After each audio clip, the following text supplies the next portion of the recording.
Previously on the Apocalypse Eternal Darkness livestream. We'll see how this goes. If I I don't know what I did wrong. Like it's like a poster of a boy band, and it says one side and a night and a day side, and interactive streaming master. Oh dear, don't. You're the hub world in the game. It is. I still prefer Skyrim. Many as we could that we thought were really just at the time when his horror thing with Kojima was cancelled. So he was layers over it that would complement the armor. For example, let's say I had a full to do is write dialogue and then sit down. Okay, I know. I better not see this death. It becomes very clear that that is not what's happening. So the skill tree. Oh, all right. Oh. One death.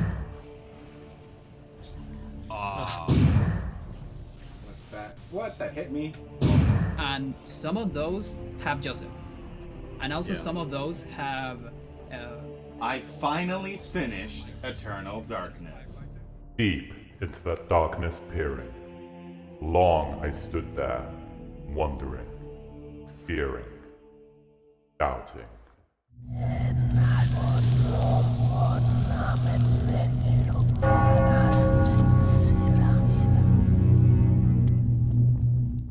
We are live. Hello, everybody. Welcome back to another Apocalypse Studios live stream.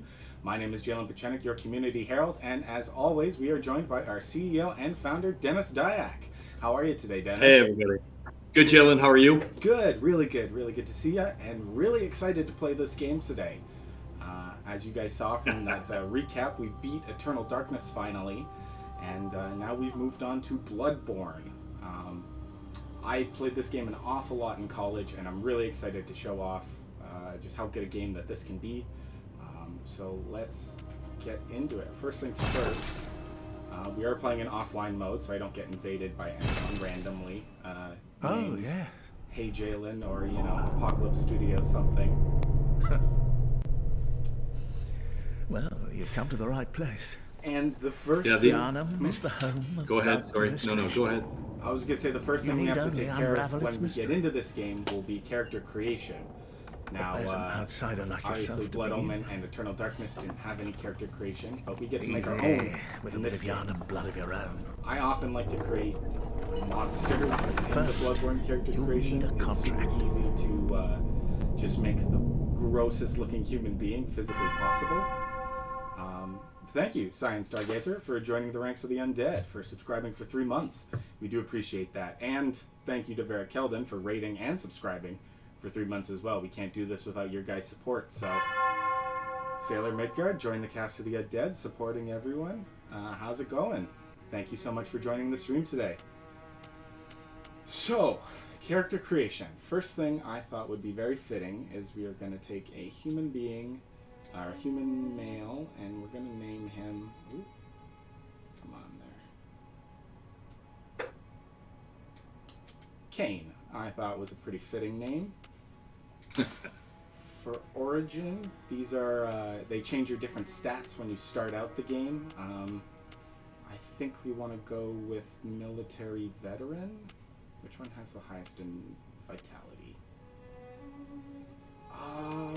Yeah, we'll go military veteran. And for appearance, we have 2 options, and I wanted to see what the chat would think. Now, we can create an absolute monster, the grossest looking person you've ever seen in a game, or I did my best to recreate Cain earlier in this character creator. I know it's not terribly close, but I think it was the best that I could do given the character creation engine. So We have people suggesting that we use noble as a background because Cain was a noble, which is true. Ooh, that's not a bad idea. Okay, we can do that for sure. Whereas Noble Scion has lots of blood tinge and arcane. Not skills I'm going to be using a whole lot, but I think it can work. I'm also being told I need to turn up my microphone a little bit, so let's see here. Boy, oh boy, oh boy. Okay.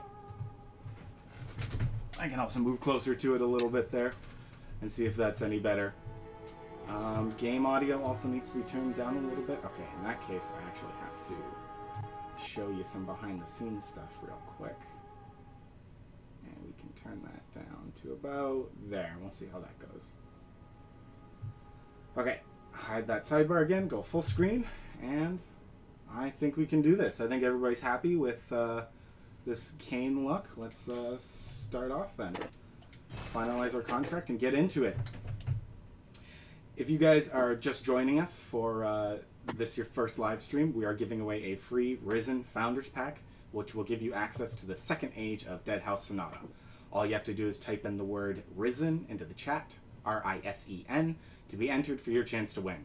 You only have to enter it once. Entering multiple times won't increase your chances of winning, and we'll announce the winner at the end of the stream. If you already have a Risen Founders Pack or access to the second age, you'll be able to gift this pack to one of your friends. So make sure to get your Risens in the chat before the end, and we shall see who the big winner is. Has Dennis played much Bloodborne? I have not. I played a little. What I have done a lot is on Bloodborne is really study the art direction and the Lovecraftian influences. And this is my personal opinion. I don't know if anyone else agrees.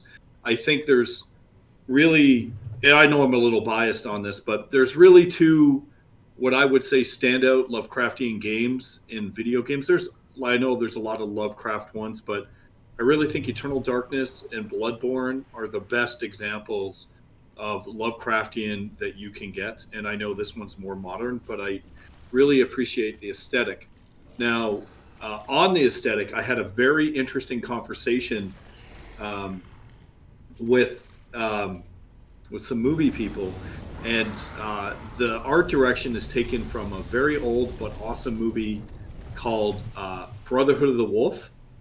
And I never put it together, but if you look at a lot of the art direction, there was a fantastic movie called Brotherhood of the Wolf by Christoph Gans, who's a huge Eternal Darkness fan.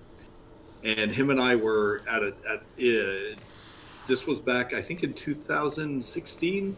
We had a chat, and he was the one that pointed out, hey, it looks just like Brotherhood of the Wolf, which was one of my favorite movies. And so I got to meet him. He's an excellent director. He actually directed the Necronomicon, did Brotherhood of the Wolf, and did Silent Hill as well. And we were talking about doing some projects with him at the time, and great guy. Anyway, we talked about this in particular, and then once he pointed that out, I was like, yeah, very true. Okay, so here we are in the world of Bloodborne. Ooh. Open this door here. Yeah, the aesthetics in this game are probably some of my favorite parts. The very gothic Victorian setting mixed with beautiful. Yeah, the Lovecraftian themes towards the end of it. Yeah, absolutely beautiful game. First thing we're gonna do is actually die in this game. I can try to karate chop this wolf to death, but it's not gonna get me very far. So go ahead. One bite. Come on.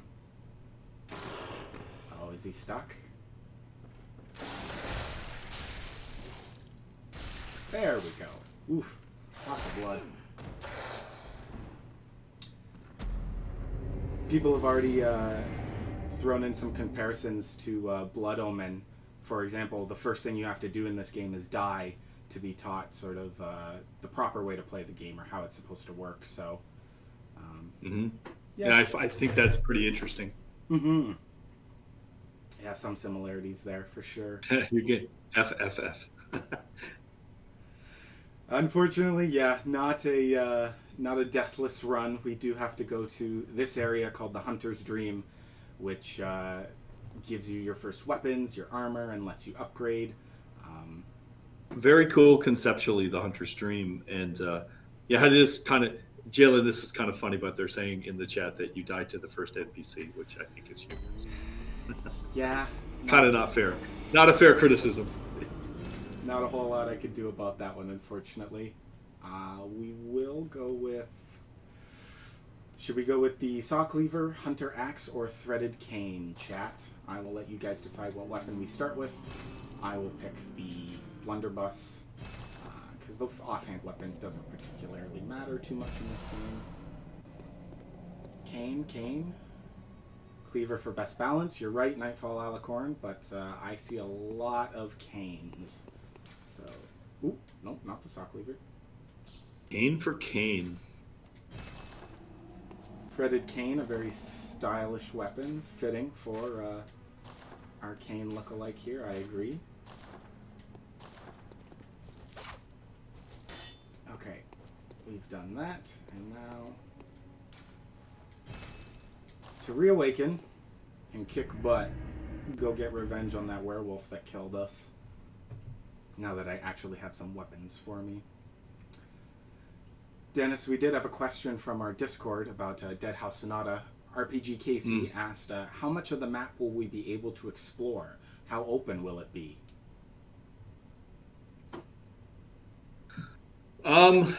So eventually we'll want to open it to 100%, of course. It's an entire world, though. And as an example, you take something like Legacy of Kain, Nosgoth was a very small portion of a world and a continent. So it's quite big, and the parts of the map that we showed, we've already showed multiple continents, so the scale of that is already huge. So I would say right now it's envisioned, the structure is envisioned like Kain. So there are areas that you can go towards. We eventually want to open it up. One of the long-term things that we want to do, of course, too, which people will see, some of the things we'll roll out in the near future, is we want not only things that we're going to want to create, but we're going to add community-created content as well. And there'll be opportunities to visit many, many places. And as we venture towards what I would call the holy grail of video games, having emergent, real-time, persistent storytelling where everyone's contributing and at the same time it all stays cohesive and doesn't turn into a mess, you'll find that a lot of the world is going to be very accessible and very fun to run around. And we'll be balancing this as we go through the ages, particularly even the first ages. So that's the goal. So I guess a lot at first will be, we're just going to build out as we go and as we introduce other houses, because other houses are going to be in different locations. And there will be locations outside of Malarum as well. So, yeah. Okay, that really opens the world up. Yeah. Not just in Malarum. That's pretty big. Because I know that from, in most RPGs, one of the worst feelings is coming into those invisible walls. You have this big world to explore, and when they put limits on it, it just really doesn't feel good. Well, yeah, you have to put barriers in at some level for sure, but yeah, we want to make it as open as possible. Keeping in mind though, it's not an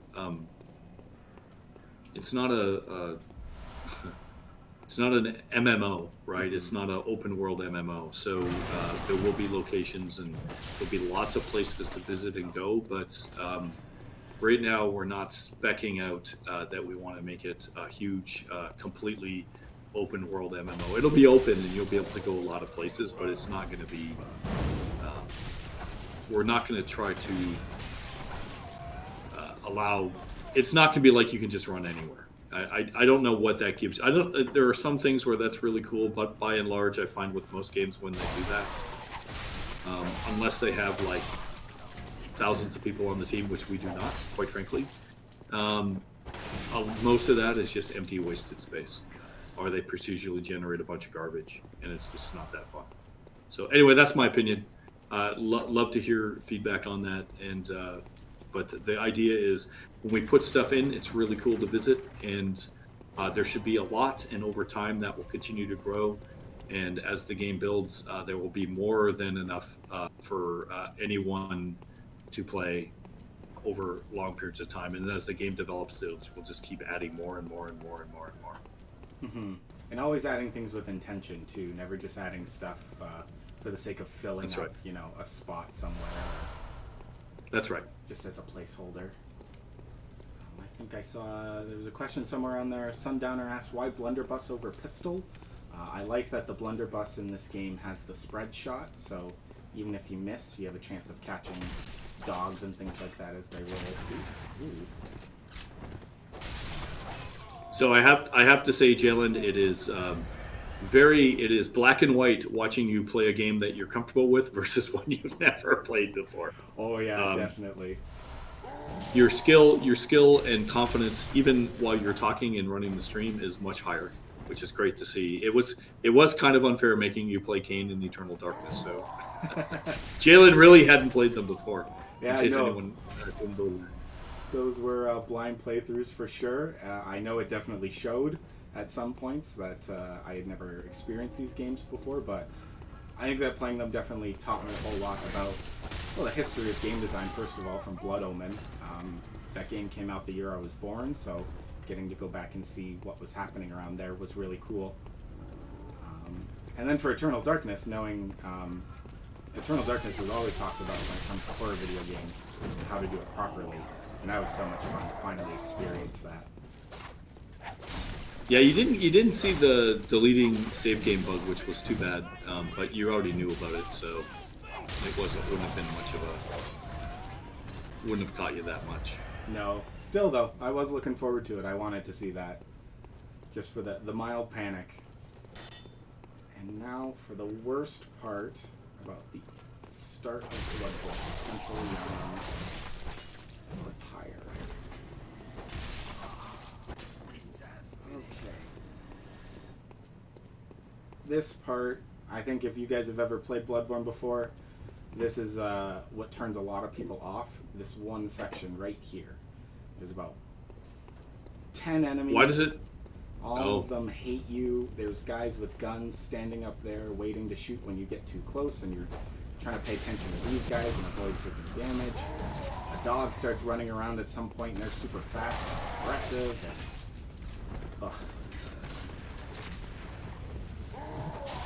Oh, I take it this is one of the hard points in the game. yeah, the easiest way to do this is just to draw all of them out like this. The enemies aren't terribly intelligent in this game. Oh, except for from behind it. Oh, okay. That was my own fault. I got no excuse for that death. That is the true first death of the stream, I feel. But that's okay. Bloodborne, I definitely don't feel as bad dying in this game. It is... Just when I say, hey, you look so much better now that you feel confident, you prove me wrong. I'm just kidding. Yep. No, honestly though, yeah. Okay. I've already done... Did I not open this? I don't think so. No, I guess not. No, that's the other gate. I have to go run around too. Okay. Yes, dying is part of the progression in this game. It is about hitting your head against the wall until either your wall or the head breaks. The other way around. Your head or the wall.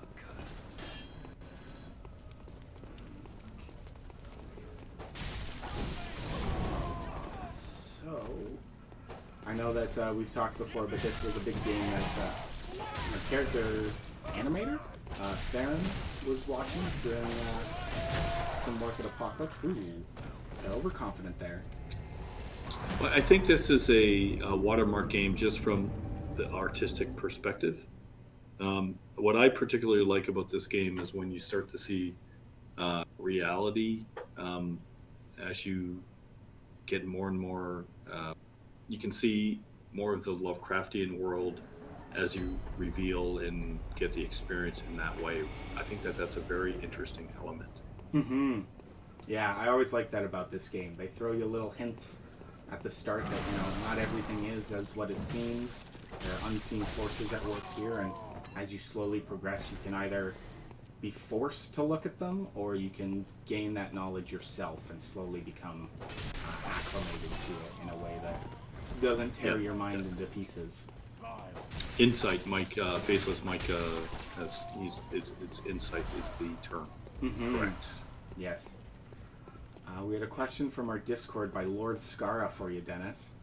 He asked, what are your feelings on macros?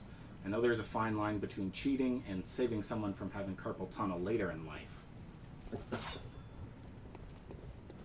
We haven't really thought about it.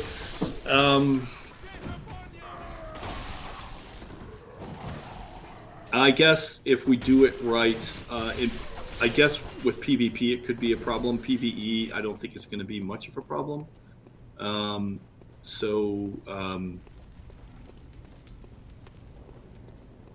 As it stands right now, we don't have I would say preliminarily, I have no issues with those.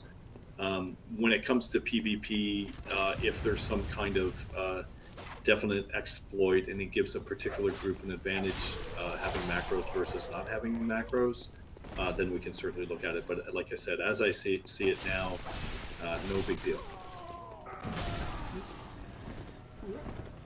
I saw the torch behind me. Yeah, macros are something I've always thought about. If we want Dead House and Odd to be available on multiple consoles, console players don't exactly get the options for as many macros as PC players. Well, yeah, it's much harder. Yeah, it's much harder. Yeah, that has to be something that we take a look at as Dead House progresses and once it's available on more than one platform. More than one platform. When the competitive nature of the game starts ramping up. Really, I think particularly the downside of macros you can see in games like League of Legends and things like that, where they start making sure that none of that stuff is available. Because in a game like League, that definitely gives certain people advantages over others. No question.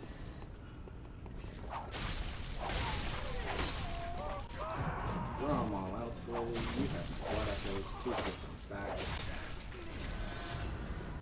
See? Okay. Nope, not falling for the sneaky guy this time. At least not this time, anyways. We'll see. Maybe he'll get me next time.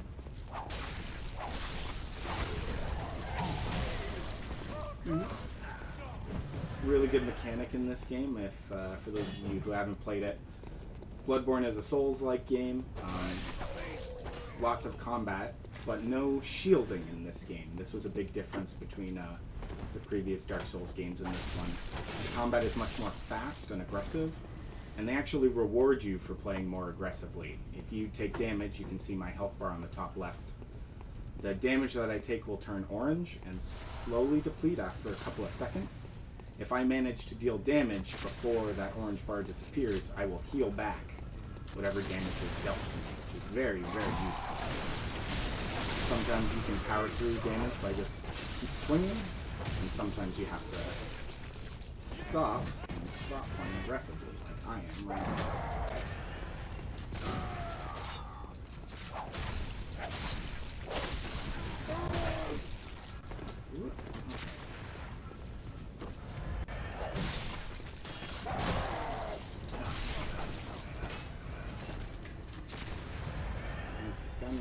I just need to get past him.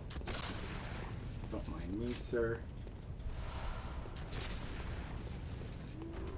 Sundowner asked Dennis, why did you choose not to include the extreme of the essential realm in the first stage? The white, sorry. Why did you choose not to include the white in the first stage?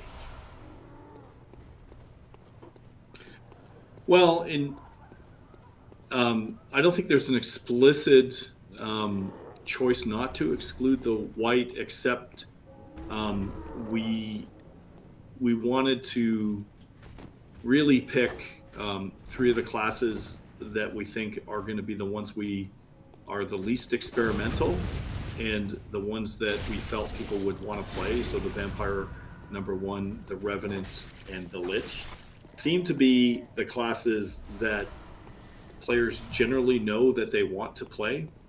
And then after that, it is more of a, it was just more of a, when do we start rolling the other ones in? The Vampire, simply because of the popularity, being the spiritual successor of Cain. The Revenant, because we know how key it is to the narrative. And the Lich is very popular. People like casters. And it also is, quite frankly, it's a good balance because you've got the vampire, which is high risk, high reward damage dealer. The lich, which is a caster, you know, sort of like a glass cannon, though there's going to be lots of customization, of course. And you'll see this as we roll things out more and more in the future. And then the Revenant, which is tanky, but also can be a brute and a damage dealer. So we just picked, basically, it was, I think 3 seems the right number for the first stage, and that's what we went with just from a strategic point of view. I hope that makes sense. Mm-hmm. No, I think that does for sure. That explains a lot of it. Yeah, the everybody white would be excited about the sorry. vampire, obviously, for the Legacy of Kain spiritual successor. And you don't want to put too much on our plate for the first stage alone, right? Promise every single class or something, and Not going to be possible. We want to make sure we get some of the classes at what I would say at least that we have a very firm. I would say these are the iconic classes. We're starting with them because we want to make sure the game plays well with some of the iconic classes.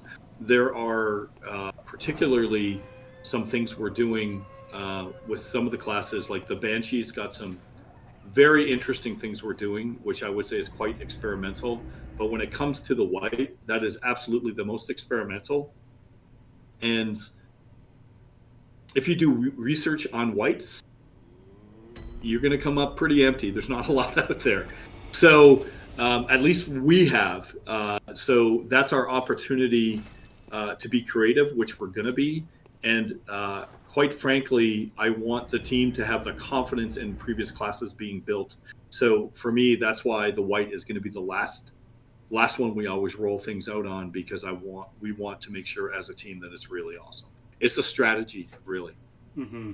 Yeah, I've been reading a lot of the work that we've been doing on whites and where we're going with them as a class, and it's some complicated stuff. Definitely want to make pretty sure cool. We get that down long it's different before we show it. It's different. It's way out there. Mm-hmm. So very much so.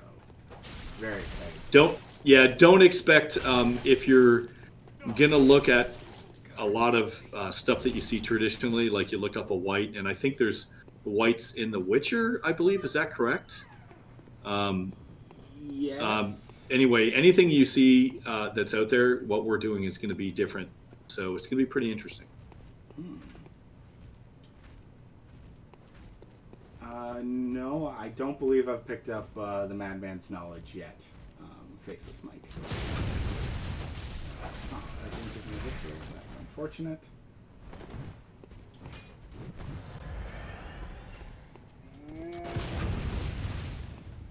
Just need to stab this guy in the gut real quick. My biggest problem with this game only is that healing is used as a consumable item called blood vials, and eventually you will run out of blood vials and have to go back to this area to farm as many as possible. There is no real way of healing on the go as you... Nope, but that did. That's okay. Stuck in a corner. Thankfully, we're not far from the lantern, so I can go get my blood echoes back very soon. And we're going to try... I've been thinking we could probably do about one boss per stream, at the very least. We could get... What's it called? Cleric would probably be the first one. I think next stream we will try and do Father Gascoigne. And I do have the DLC, so we will be doing every boss in this game other than the challenge dungeons. Challenge dungeons are pretty cool. They're just not for me. They are, actually, we probably should take a look at them for this stream, because they are procedurally generated dungeons created with the express purpose. Happy to have discussions on that. And one of the questions from Faceless Mike that I saw in the chat was, will we see as much blood in Deadhouse as in Bloodborne? And I would say at least that much, maybe more. There's quite a bit of blood in this game. as you Yeah. progress, you get covered in more and more of it, until eventually your character is just a bloody cloak. Okay, we're gonna skip these guys actually. Oh no, these got my blood echoes. I forgot. I need these echoes.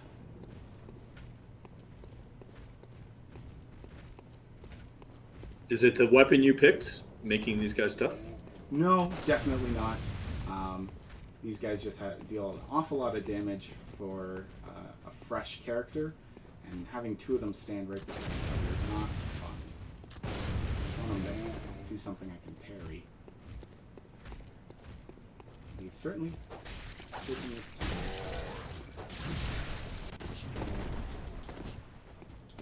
Ooh, don't back myself into a corner.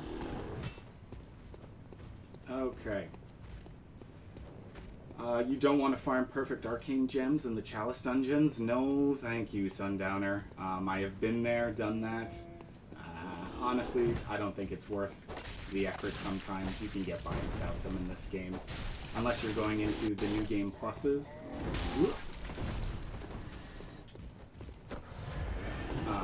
Yeah, unless you're going into New Game Plus and they just start adding so many numbers onto all the enemies. That's okay. I think the Noble is supposed to be a mage character, judging by the stats. You made Jalen pick it and play as a warrior. Well, Elv1, we will get magic eventually, which might help out with these stats. But for now, yes, we've decided to play this game on a slightly harder difficulty for this first part. That's okay. I know that you guys don't mind watching me die, especially in a game like this. Gives Scott lots of material for those recaps and replays. Dennis, we had a question from Pattis Archivus. I apologize if I'm pronouncing that incorrectly, but he said, "Oh, Dennis, I always wanted to ask, have you enjoyed the stories of Ardashir's scholarly writing so far?" Those were posted in our on our forums. Yes, I have. I thought they were great. I'm looking forward to seeing more. And one of the things I was going to say in general, I am very happy so far with the amount of contributions in general by the community for content. It makes me think that I'm hopeful that people in the community are really enjoying doing this, because when the time comes, there's going to be a lot of opportunity to add to the world building of Dead House Sonata. And and I know this is anecdotal, but from the reception we got by putting some of the stories that were in the community, in the Necro Libriatus on the forums, that was well received. And I'm looking forward to, going well beyond that, enabling world building and directly into the game as the development continues. So yes, I enjoyed those quite a bit, and I look forward to more. And I'm really happy with what the community is doing in general, but I thought they were great in particular. Especially those only started popping up, I believe, this week or within the last week, and they were great.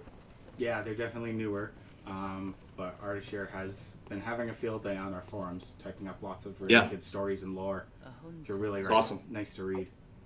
Yep. Faceless Mike, a buddy of yours just picked up a Founders Pack. Well done, thank you. Nice. Mm-hmm. We appreciate that. We have to talk to Eileen real quick to make sure that she moves away from here once we've defeated Father Gascoigne. I guess for those of you that do know this game, my favorite weapon is by far the Blades of Mercy in this game, which easiest way to go get those would be to kill Eileen right now, but she's hard at level 1. Do it. Level 4. Do it. Oh, you can't be level 1. Well, it's hard. Very difficult. No, don't do it. Don't do it then. Okay. Well, do it. what I do have to do is walk across here and drop down without. No, you're getting a lot of people saying no. No, don't kill Bad the move. crow. She will wreck you. She will wreck you. Yeah, we can complete her storyline, which means that we have to go fight an even harder NPC, probably the hardest human character in any of the Soulsborne games, according to me. The Bloody Crow of Canehurst. So, look forward to that fight when we get there eventually. Although I was looking up some strategy on that earlier this week, and someone managed to do it, basically one-shotting him, taking no damage, which I thought was incredibly impressive.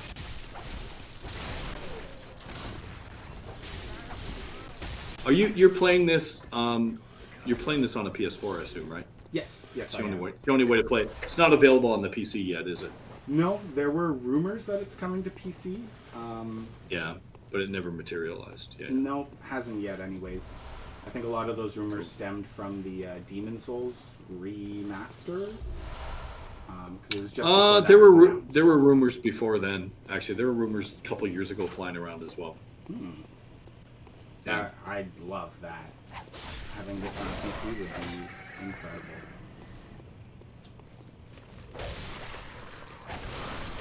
Once that's closed, good to know. Very, very good to know.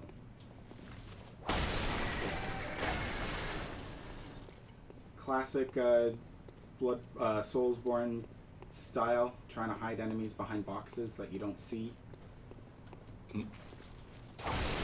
Taking every opportunity to remind you that anything in this game can kill you, even these crows.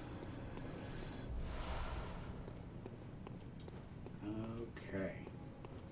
Got all of that. We need to go talk to Father Gascoigne's daughter, which I believe is up this way, if my memory serves me correct. I've beaten Vicar Amelia and the Bloody Crow at the same time using the time of day glitch, Nightfall Alicorn. I've heard about that, and good luck. I can't imagine. Definitely not something I'd be interested in. The Bloody Crow's hard enough for me.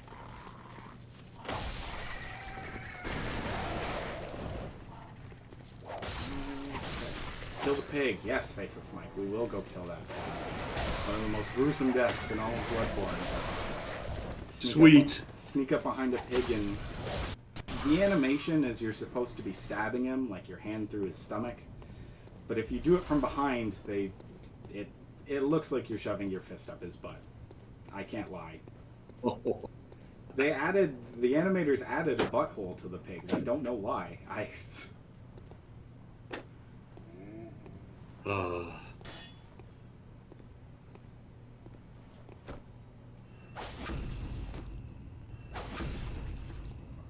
Cool. That's nice and easy. Some nice blood vials. No mercy for giant pigs. Rakuyo's really good. Nightfall Alicorn. Really, really good weapon as well. This was the gate I was thinking of.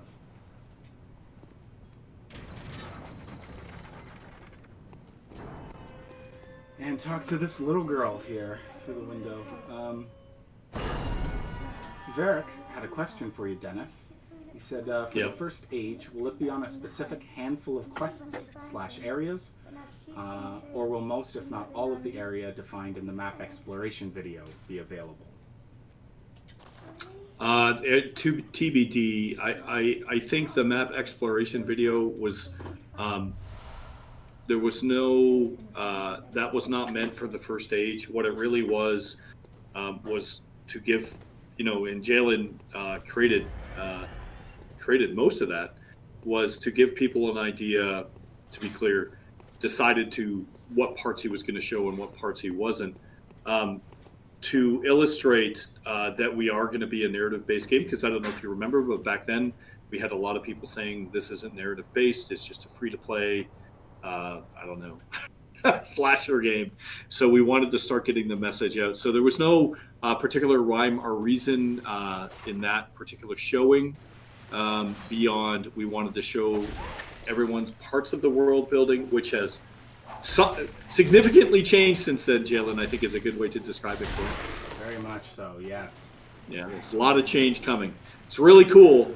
That's a lot of different stuff coming down the pipe, but I'm very, very excited about the world building that's taking place right now. It's very cool. Yeah, once it's sort of closer to finalized, there'll probably be another map exploration video coming out to explain a lot of the changes and where we're going. But glad you guys liked it, and can't wait to do another one of those. Yeah, agreed. Actually, that's one of the things I would really love Jalen for you to explore, particularly in the community videos, is really dive deep with everyone here, and happy to do it here too, of course, finding out what you guys want to see in the future as we release stuff. We have a very detailed plan now that goes out quite a while, well into next year. However, there are opportunities for us to put in other things, and feedback from the community on what everyone would like to see would be welcomed. We've got some exciting stuff coming, no doubt, but let us know what you want. And you don't have to answer today. Think about it. And if I'm not around, make sure, because Jalen certainly will be, either in the forums or streams, let us know. Yeah, it's something we've been thinking about quite a bit recently, but with the community roundtables and stuff, how showing off what you guys want to see. So if there's anything in particular, please let us know. Always happy to provide you guys with the content that you're looking for. Hence why we're playing Bloodborne right now, actually.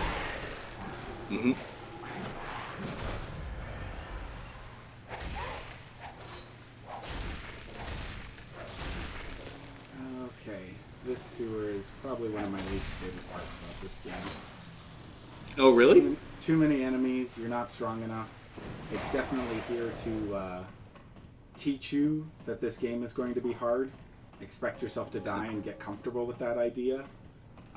But it happens quite a bit.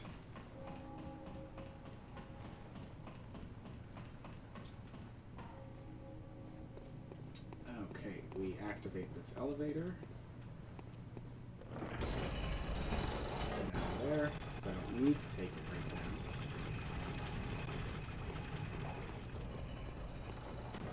Why did you do that? You don't need to take it, so you had to activate it? Yeah, the elevator leads back to where those two big brick guys were. I don't need to go there right now, but for the future that can work as a shortcut for me. Come back down to here. There's a boss fight not far from here. We're not going to fight Father Gascoigne right now. But it'll be very useful for running back and forth in case I die. Sure, that was awesome. Yeah, I did like in this game as well, there was a lot of environmental hazards for enemies, where they've set up traps for you, but using context clues given to you in the game, you can make them work for you instead, which is very useful. Ooh, brick guy got me. Good thing we set up that elevator. Now I can come right back here.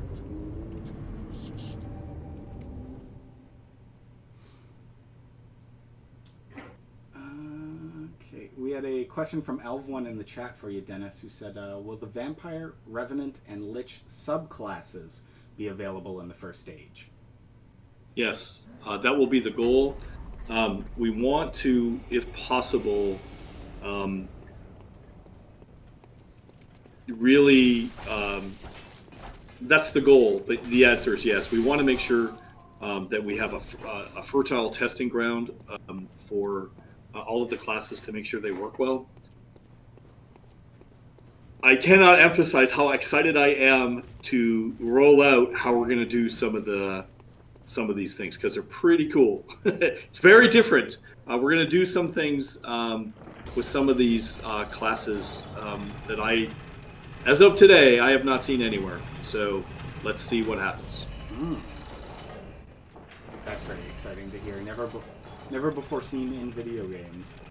Well, yeah, that might be hyperbole, I guess, but I haven't seen it in the number of games that I've played anyway, so I guess time will tell. Yeah, I guess I shouldn't have said never before seen, but stuff that we haven't seen before. Yeah, I played a lot, so but I never want to say you can never play everything, so it might have been done somewhere. Not in any major games that I'm aware of.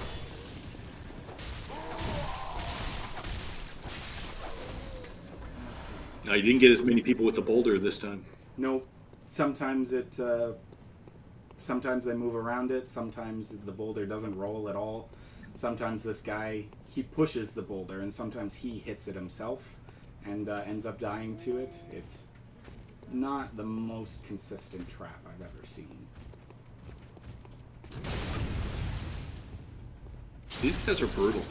They are. Hit like a truck. I got lots of health. And they're very scary because they get hyper armor, I guess. They're very hard to stun them. These guys with shields are jokes in comparison. Give me that. Oh, shining coins. I was hoping for blood vials. And now we shall go deal with the pig.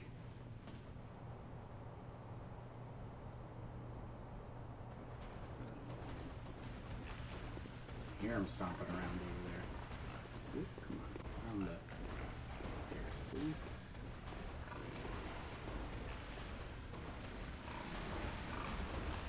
There he is.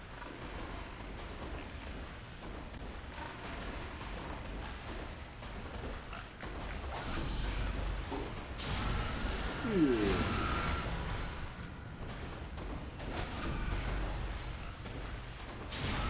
Twice. Oh boy.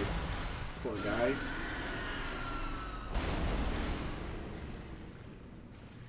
Hate to see it. Yeah, that's what I call a visceral attack too, Sundowner.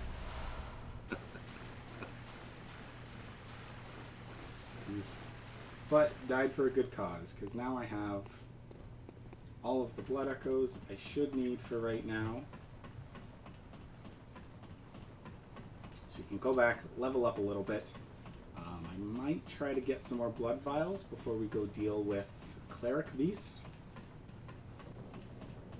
That's what we call a Texas heart shot, Dead Reckoning.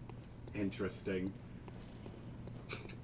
I don't want to know how that name came about, honestly. Okay, that was very enlightening. Very enlightening. A little bit, fair enough. Oh boy, that was awesome. If you guys are just joining the chat, in about 15 minutes, we're giving away a free Risen Founders Pack.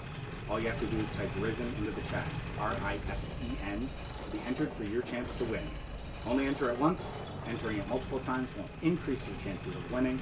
And if you already have access to the Second Age, you can gift this pack to a friend. So make sure to get your Risens in the chat for your chance to win. Excuse me, sirs. I don't really want to deal with you right now.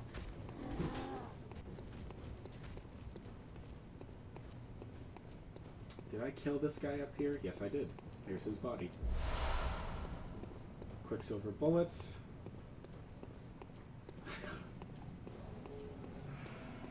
Oh, Sundowner. I don't think Dr. Kane found any lumps. Don't worry about that. I need to pop this before I go. And actually, now that I'm thinking about it, let's see that glorious face of his. Take the hood off and let everybody see all that hard work I put into in this character creation. That was something I was never good at in these games. We always tried to, my roommate in college and I, we would try to recreate, say, celebrities and things like that in the character creation, and I was not good at it. I tried. Pretty good. You did a pretty good job with Kane, I think. Yeah, you should see my Keanu Reeves, I think, is still saved on here. It looks absolutely nothing like him. Oh, well. Good hunter. I am a dog. Now, one of the only questions I have about this game is what accent does the doll have? Pursue the echoes of blood, and I will channel them into your strength. Strength? You will hunt east, and I will be here for you to embolden your sickly spirit. I don't know. I don't know what she says. Well, I know what she says, but it's a very interesting way of speaking. Let me stand close. Eastern European, isn't it? Yeah, has to be. Somewhere from around there. We get 3 levels. I need more.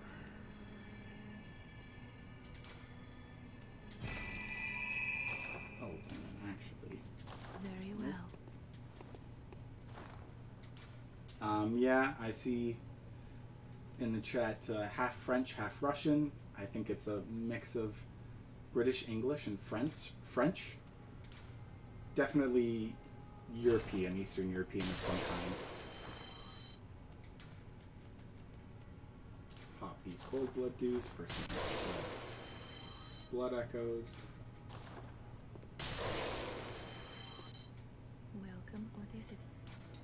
Very well. Can I level up one more time? 2. Nice. Okay. Farewell, good hunt. There we go. And now, back to Central Yharnam. We will rush our way to the Cleric Beast and see how we do against the first boss of Bloodborne.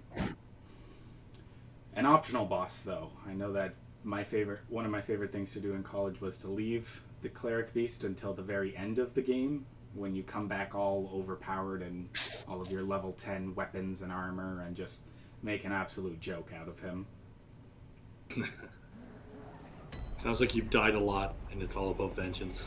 Yes, yes it is.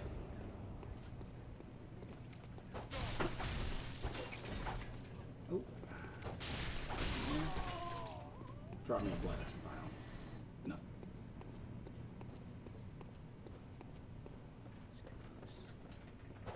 We're hiding out in here. Not like any Eastern Europeans I know. Faceless Mike might be leaning towards the Russian bit. Where is Golden Zan? He usually figures this out. I actually haven't seen Golden Zan in the chat for the past couple streams. I'm sure he's busy with work or something, but always happy to see that guy around. He's putting a lot of work into a lot of lore posts and forum threads on our website.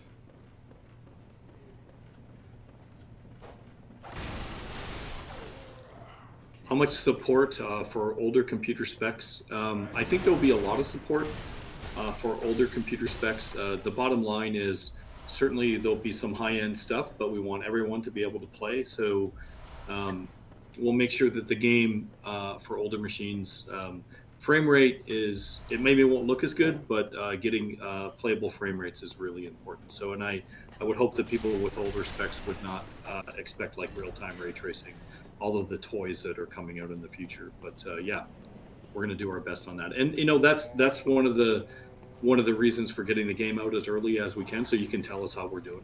You can be like, hey, you guys are doing a terrible job because it doesn't work on, here's my spec on my machine, and we'll continue to iterate to make it as best as we can, because there's millions of configurations, and there's so many different idiosyncrasies with different chipsets and different configurations on home-built machines that could be 5 or 6 years old, or maybe even 10 years old. So we have to try to balance it all.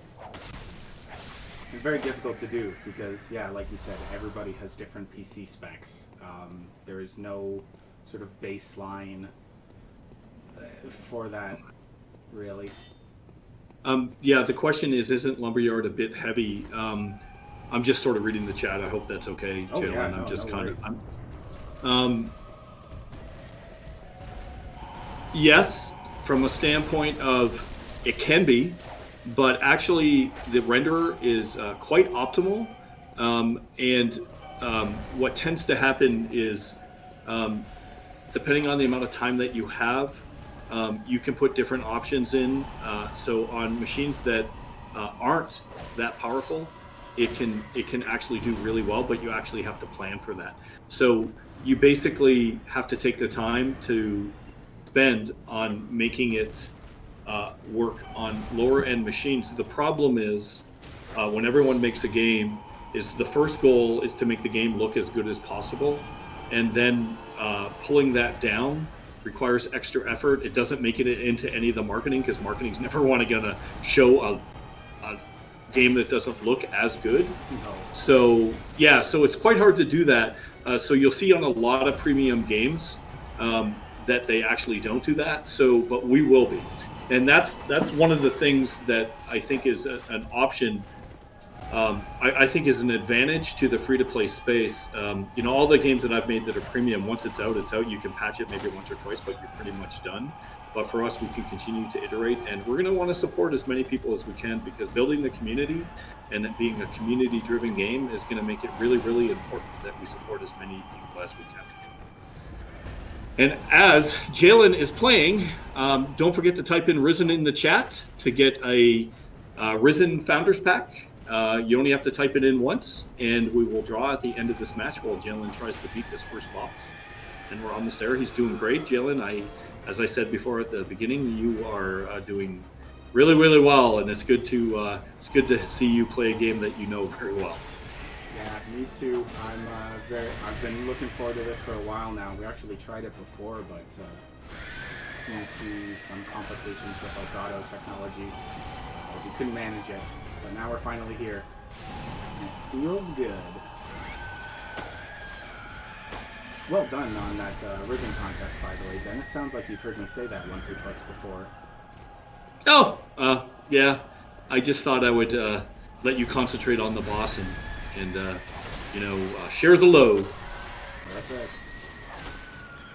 Should start to get much easier now that So here's a question. What does everyone think about playing Bloodborne?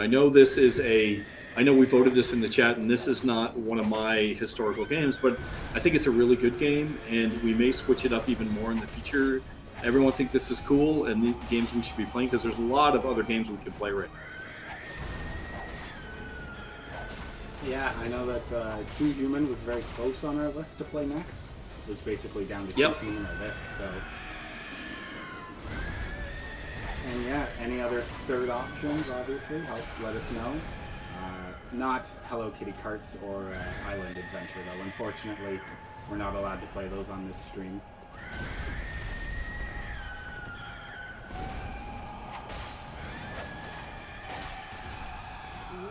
Alright. Now, is this one of the easier bosses, Jalen? Yes, I would argue. Most of the bosses in this game fall into one of 2 categories. They are either way bigger than you, like this guy, or they are about your size. The big guys don't scare me at all. They're actually way easier than some of the smaller enemies, because you can get right behind him and sort of hug his butt, and it's hard for him to hit you. Human-sized enemies are much faster and quicker and hard to keep an eye on. Ah, I see. This guy, he's giving me a couple problems. I didn't want to spend this many blood vials in the first fight, but you know what? You're hurting them now. I don't know what it is in the air right now, but I'm getting hit by a lot of hay fever. Like I'm sneezing a lot. And excellent. Welcome. Yeah, I saw that. Thank you, Luis Guzman, for... Oh... Looked away for 1 second. No, I'm not going to blame someone else for that. That was all me. Well, this might be a good place. This might be a good place to stop. Yeah, actually, just looking at the clock right now, it is 5 o'clock. I know we said a boss a stream, but at the start of the next one, we can definitely take care of the Cleric Beast and Father Gascoigne immediately after. So next stream, you'll get 2 bosses for the price of 1. This is also your last chance then to get your Risens into the chat, R-I-S-E-N, as we get Nightbot ready to announce the winner. But yeah, hope you guys enjoyed the first Bloodborne stream and playthrough. Congratulations, Friendly Demon, for winning the free Risen Founders Pack. Congrats. Awesome. Make sure to reach out to S Rook in our Discord. He can get you set up and make sure that your profile on our forums is given the proper badges and that you have the right flair in our Discord if you're not in that already. And if you already have that, we'll all make sure to get that to the correct friend for you so they have access to the second Age of Deadhouse. I guess that's about everything we had to take care of. Dennis, was there anything you'd want to say before we signed off? Thanks for hanging out.